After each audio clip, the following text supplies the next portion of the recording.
Kagi Maynard, new sub hype. Welcome to the Base Trade family, guys. And if anyone else is sub today and we've missed it, don't be afraid to tweet at me to tell me, hey, I deserve some love. But we follow through with this. Oh, don't forget to ace Kate on your way out. The catchphrase nowadays would appear.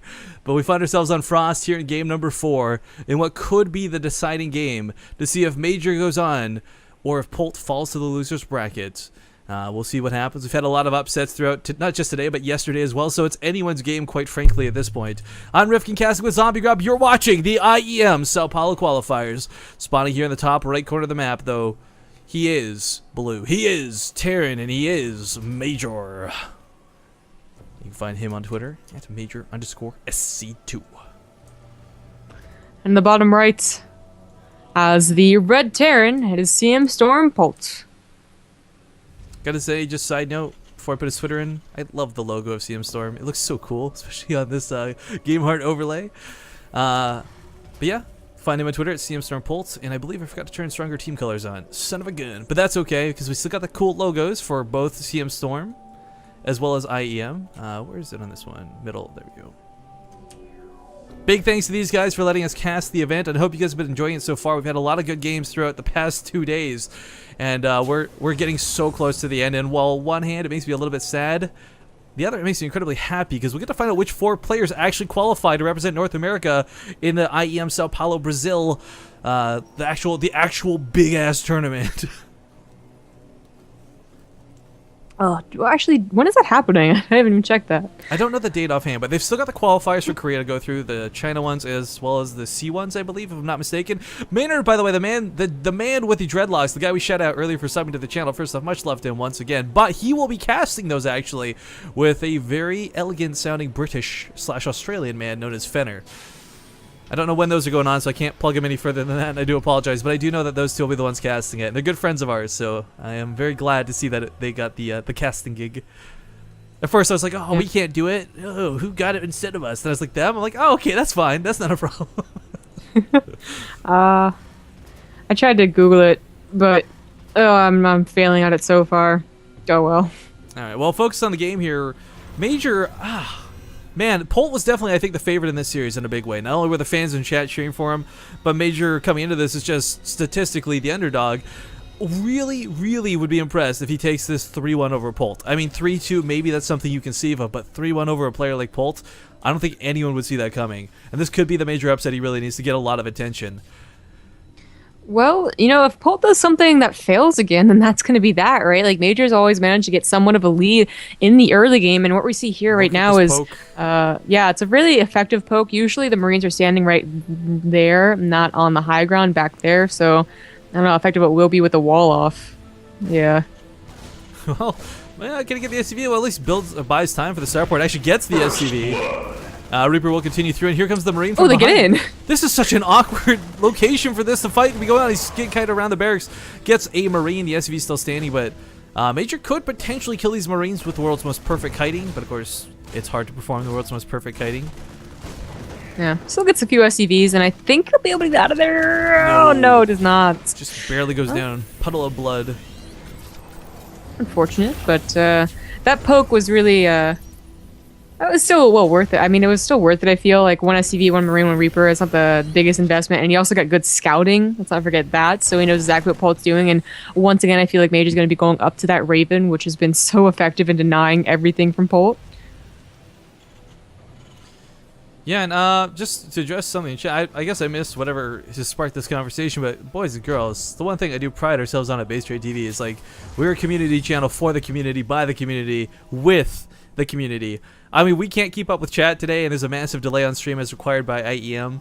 But without you guys constantly chatting up, even though I can't read the Korean, if you guys weren't here, we wouldn't be either.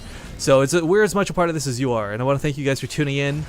And I hope you've been enjoying it so far. If you have feedback of things you like that you don't like specifically, assuming that's what sparked this conversation, you can always leave us a message here on Twitch or contact us on Twitter. It's probably the best way, as we do look to keep improving. I mean, we might not be quote-unquote professional, but we do want to bring you the best show we can.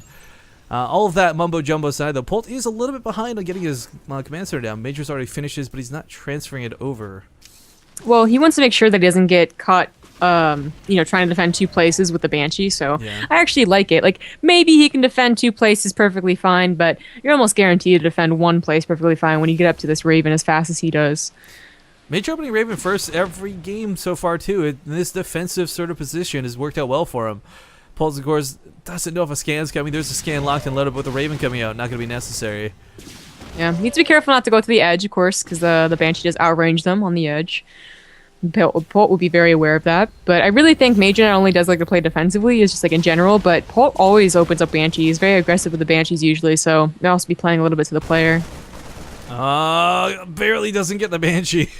Of course, has to decloak as well, so pretty much the best, for the best that he got out of there. Where's that Widow Mine, though? I know he put one down. There we go. It's waiting for the Banshee. Oh, it's going to get the Banshee. Doesn't quite kill it, of course, but gets it incredibly low.